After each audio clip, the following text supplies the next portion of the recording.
అయితే జరుగుతుందో మిగతా భూమి రేటు పెరుగుద్దిగా. ఇప్పటిదాకా ఎందుకు మార్కెట్ డౌన్ అయిందంటే ఏమీ జరగట్లేదు కాబట్టి ఎవడు లోన్ ఇవ్వట్లా. జరుగుతూ ఉన్నప్పుడు ఆటోమేటిక్ మార్కెట్ రేట్ పెరుగుతుంది కదా. ఇప్పుడు మీరు ఒక ఇల్లుగా ఫస్ట్ ఇంటికి బాగా పొలం ఉన్నటువంటి ఏరియాలో ఇల్లు కట్టుకుంటున్నాం అన్నారు అనుకోండి, బ్యాంక్ కూడా మీకు 30 లక్షలు ఇస్తాడు. అదే మీ పక్కన మీ ఇల్లు చూశాక మీ పక్కన కట్టుకోవాలనుకున్నోడికి 40 ఇస్తాడు. మీ ఇద్దరు చూశాక అవతలడికి 50 ఇస్తాడు. ఆ ఏరియా అంతా డెవలప్ అయితే 80 ఇస్తాడు. అది మార్కెట్ స్ట్రాటజీ బ్యాంకులు.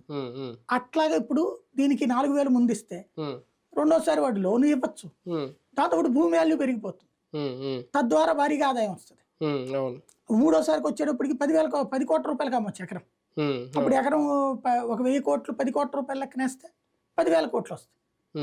తర్వాత 20 కోట్లకు అమ్మారనుకోండి 20,000 కోట్లు వస్తాయి. అంతే కదా. ఇప్పుడు అక్కడ జరిగింది ఏంటి, హైదరాబాద్ లో మొదట్లో 50 లక్షల రూపాయలు, తర్వాత 100 కోట్లకు అమ్మారు కదా కోకాపేట దగ్గర. 50 లక్షలు ఎక్కడ, 100 కోట్లు ఎక్కడ, దశల వారీగా జరుగుతుంది. అది చెయ్యొచ్చు.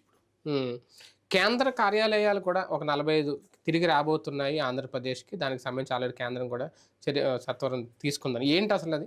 ఖచ్చితంగా అంటే ఇప్పుడు హైదరాబాద్ లో ఏమైతే ఉంటాయి, బెంగళూరు, హైదరాబాద్, చెన్నై, ఇట్లా కేంద్ర సంస్థలు ఒక రాష్ట్రానికి ఉంటాయి. రిజర్వ్ బ్యాంక్ ఆఫ్ ఇండియా, తర్వాత కొన్ని రకాల అట్లాంటివి ఉంటాయి.